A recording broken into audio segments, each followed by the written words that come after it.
It's a crime, Mr. Collins. It surely is. After all, the temperature does vary in the Argentine. A caballeros can be very warm if he's after a woman, and very cold if he's out to kill a man. You know, of course, that I'm married to Greg Collins, the famous private detective. I'm Gail Collins, and I'll be back in a moment to set the stage for our puzzling crime.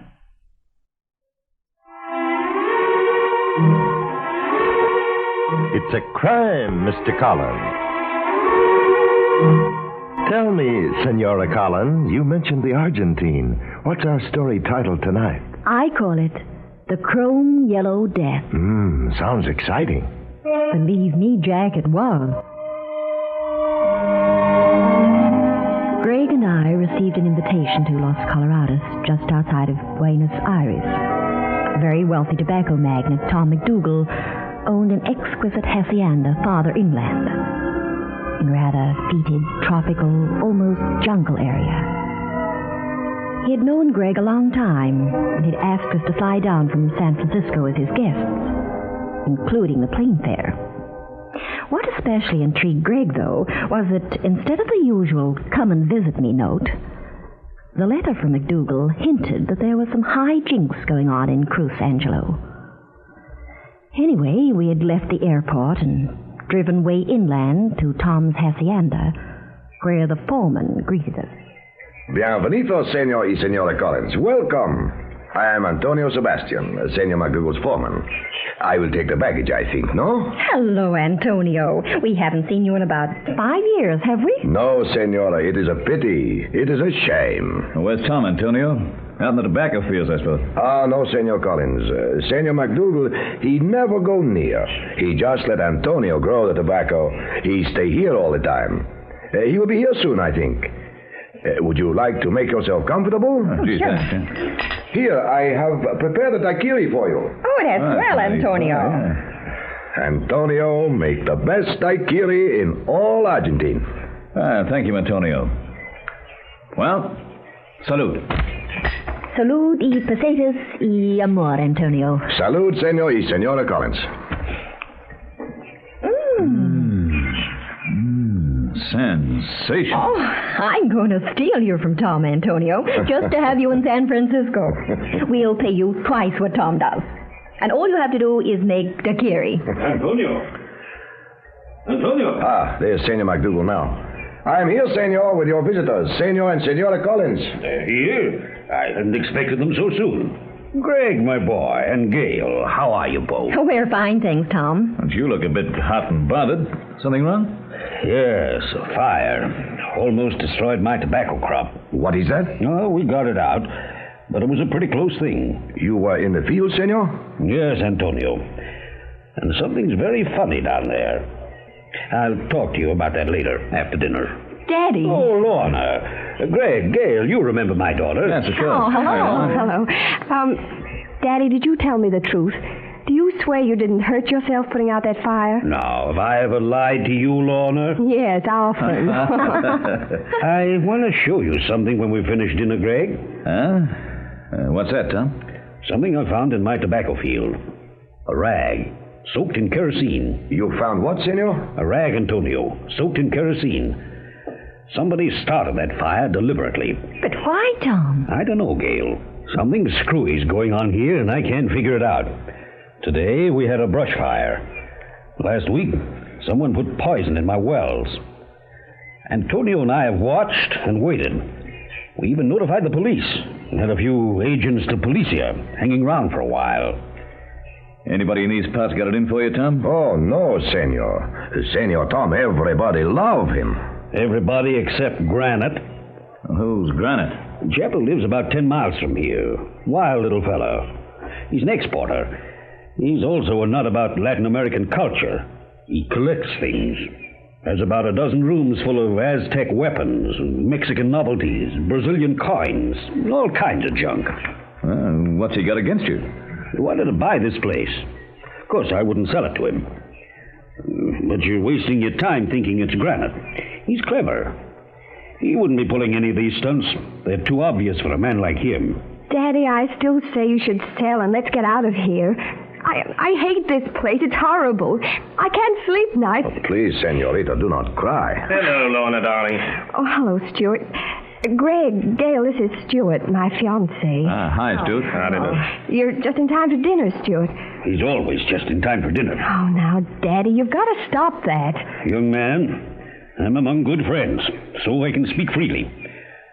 Someday, I'm going to take you by the seat of your pants and toss you out, once and for all. Look, McDougal, you might as well get used to the idea that I'm going to marry Lorna. Because that's exactly what's going to happen. It is, eh? Why, you insolent... Daddy, please. We have guests. Yes, I'm sorry, Greg, Gail. That's okay, Tom. Daddy's just in a bad mood because we've had some more trouble. I know. I heard about the brush fire. Mr. Granite told me. You know Mr. Granite, Stuart? Yes, I work for him. I'm his foreman. Is he in town now? Yes, he is. And he's on his plantation. No, I know what you're thinking, Mr. Collins, but you're on the wrong track. Mr. Granite isn't the only person in town who has a grudge against McDougal. Stuart, don't start that Look again. here, Stuart. Oh, Senor Stewart, please. You know how you say exaggerate? Do I, Antonio? I began to see that Tom McDougal's beautiful hacienda was actually a very strange place. There was hatred and suspicion everywhere. But keep your ears pinned, friends. We'll be back in a minute with more of our story. After dinner, Greg and I took a stroll in the grounds.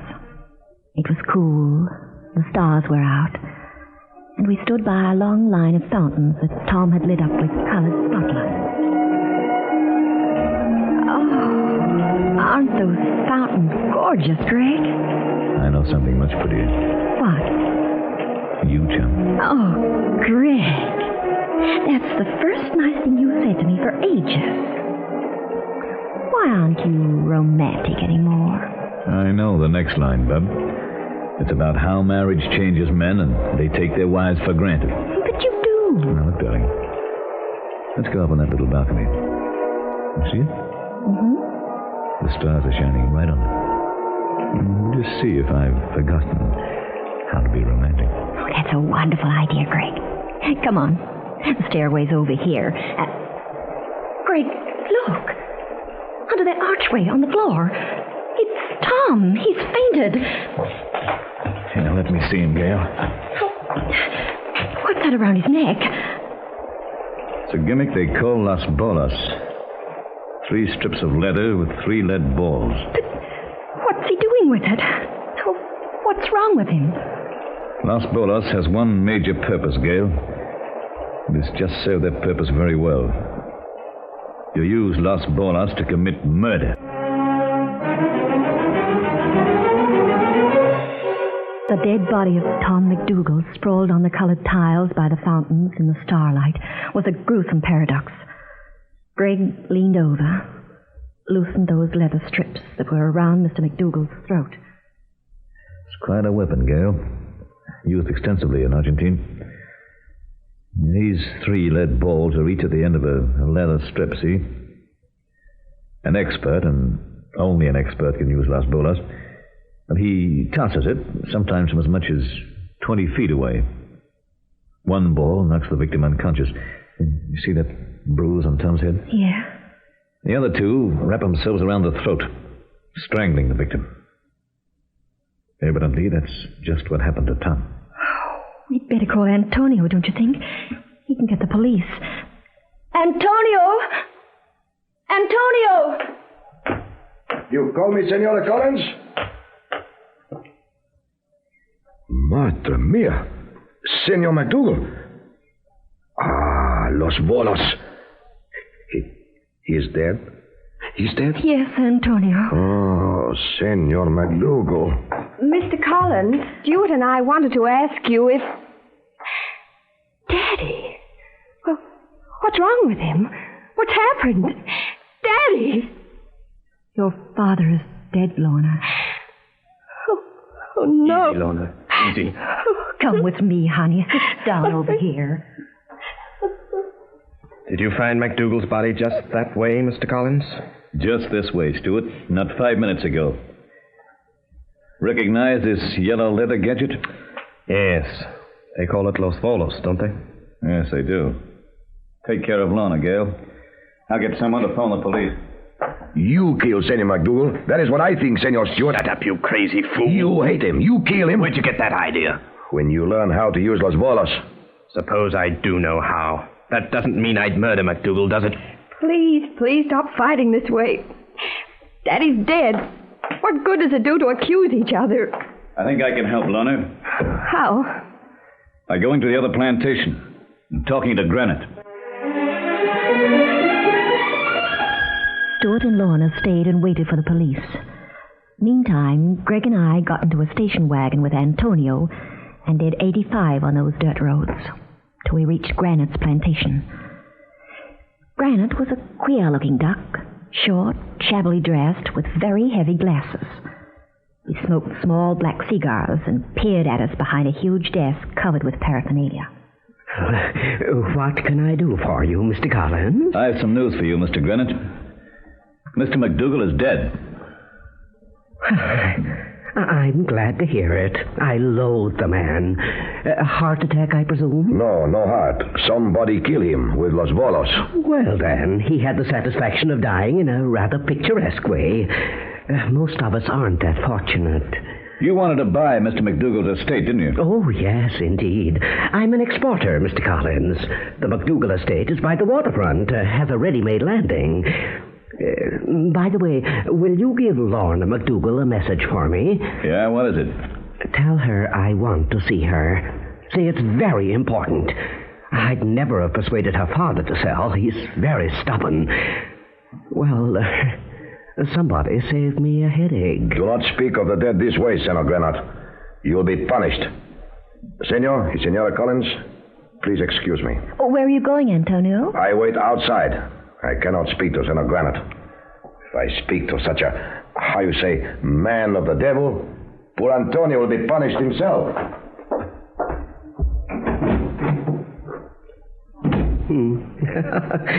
Like most of the natives, Mr. and Mrs. Collins, Antonio is an illiterate fool, weaned on superstition. I'm sorry, Mr. Granite. I'm very fond of Antonio. You still haven't told me why you came here, Mr. Collins. You suspect me of murder, of course. But you must be incredibly naive to think that you could just walk in and have me hand you a written confession. I haven't accused you of murder, Mr. Granite. I'm just, shall we say, gathering information. Let me help you. Would you like to look around my place? Most of my guests find it fascinating. I've dozens of rooms in which I've gathered Latin American curiosa, while an entire room is filled with the remnants of the Mayan civilization. Oh, and by the way, you'll see also a bolos, which I know how to use. Mine is painted green. What color was the one the killer used? Chrome yellow. Oh, disturbing shade. I don't like it. Would you and your lovely wife care to follow me? I can describe the items in my collection as we go. Thank you, Mr. Granite. I'd rather not. Then may I offer you a drink? I've one of the largest wine collections in Argentine. I think we'd prefer to leave right now, Mr. Granite. Very well, Mrs. Collins, just as you say. My man tells me you came in your own station wagon, or I'd be happy to offer you a car. The front door is this way. Good night. Good night, Mr. Granite. Coming, Antonio? The station wagon is right outside, senor. I drove it around to the front. Oh, my head. I feel dizzy. I feel sick. Antonio, what's wrong? Oh, sick. Antonio feels sick. The drink, there was poison in the drink. Oh, what drink? Try to talk, Antonio. What drink? Senor Granite, man, he gave me drink while I wait out here. Antonio! He's been poisoned. I resent the accusation, Mrs. Collins. Antonio may be ill for half a dozen reasons, but certainly not because of anything he was served in my house. I'll call a doctor. You'd better call a doctor, and quickly, too. If Antonio dies, you'll have killed him. I'll have the physician come over at once. Don't excite yourself, Mrs. Collins. Antonio. Oh, he's so cold, Greg. And his eye. Gail, we've got to leave Antonio in Granite's hands. But we can't. We must. Why? We've got to get to Lorna McDougal. Bring her back here as soon as possible. We drove to the hacienda, picked up Lorna, and made all speed back to Granite's place. As we walked through the huge entrance, across the tiled floor... Look, there's Antonio. How are you, Antonio? Better, Senora. Mr. Granite did not send for the doctor. He didn't? Well, where is he? I'll tell him He took good care of Antonio. Got me these blankets. Put me on the sofa and gave me drink. Antonio better. See, Greg? Granite got a little too ambitious. He knew he couldn't let Antonio die right in front of our eyes. Where is he, Antonio? In that room, senor. He went in there. I think. Antonio not sure. Antonio fell asleep. All right, Lorna. You know what to do. Go into that room? That's right. Tell Granite you want to know exactly what he has to say, why he wanted to see you. And don't be afraid of him. Remember, we'll be right outside the door. What are you doing? Don't worry, Antonio. Just relax. Go on, Lorna. Through that door. Stand over there, Gail, so Granite can't see you when she opens the door. Ready, Mr. Collins? Ready?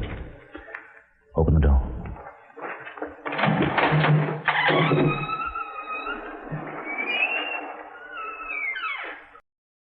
Well?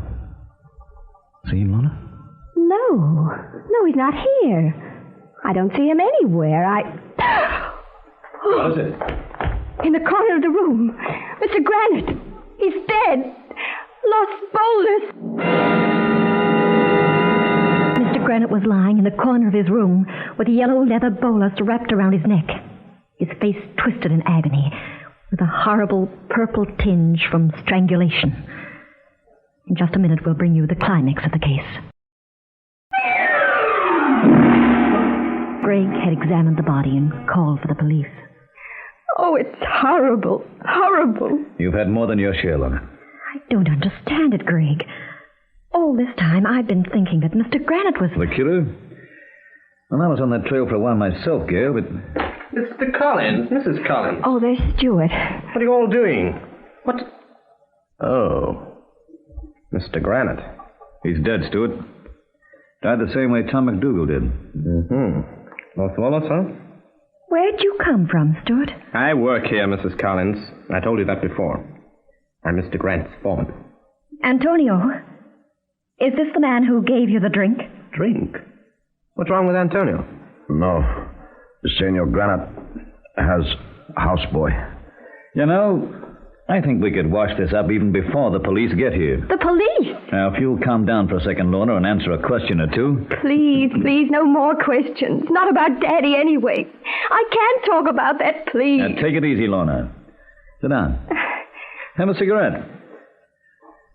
I'm sorry I only have these native cigarettes. Oh, no, thank you. I only smoke American brand. Anybody else? Antonio. I bet you could use one. Oh, thank you, Senor Collins.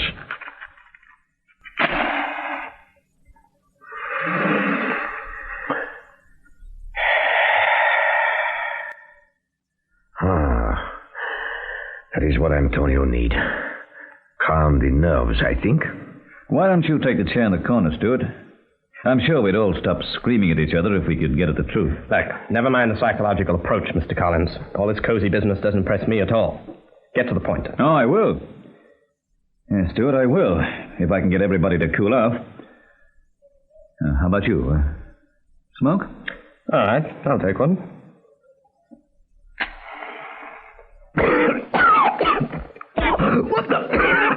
What the kind of stuff is this? What's in this cigarette? It's marijuana. What? Greg, did you say marijuana? That's right, Gail. The killer smokes marijuana, and he... You are very much smarter than I thought, Mr. Collins. Antonio! Get out of my way, Mrs. Collins. Stop him! He'll get out through the window. Quick, the bullet's on the wall. Give it to me. Here. Watch out, Antonio. I'm going to throw it. No, don't throw it. Oh, my legs. My legs. You're lucky, Antonio. I decided to wrap it around your legs and take you alive. You're lucky I didn't give it you in the throat the way you did with MacDougal and Granite.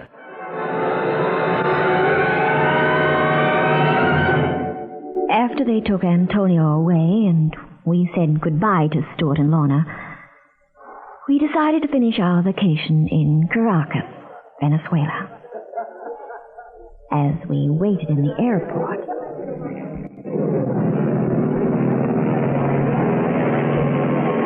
all right, Greg. Start from the beginning about Antonio. And tell me slowly. Because I'm not in a very bright mood. Well, it isn't complicated at all, Gail. When Antonio collapsed, after he said he'd been poisoned, a packet of cigarettes fell out of his pocket. I recognized them. They were marijuana cigarettes. That gave me a hunch.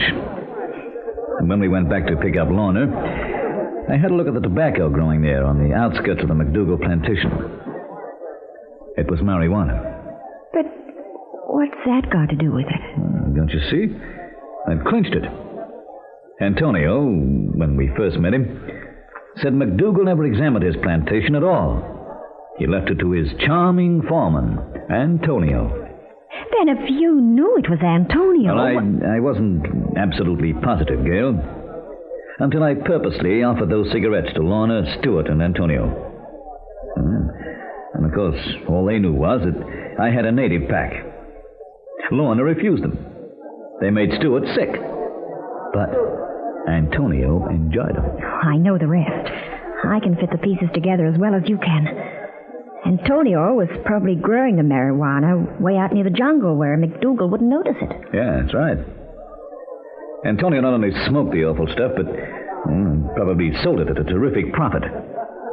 He poisoned the wells and started the brush fire because he wanted to jinx the place. He didn't want anyone to buy the plantation. They might find out his secret. But MacDougal must have stumbled across the stuff, so... Antonio killed him. That's the deal. Then, to throw suspicion off himself, he slipped himself a Mickey in Granite's house. But Granite, who was a very sharp apple, must have guessed Antonio was faking. So, Granite had to get the bolas treatment, too. Last call for flight 63 to Caracas. Greg, darling, when we get to Caracas, you owe me something. Yeah? What is it? A balcony in the starlight. Uh-huh. You were going to show me that even though we've been married for a few years, you could still be romantic. You were going to recite poetry and give me flowers and... Oh, no, Gail. Oh, no. Oh, not me. I don't get romantic with all that icky stuff. But, Greg, when we do get to that balcony with gardenias all around it, the stars are out, and we're alone, what will you do? Oh, I'll think of something.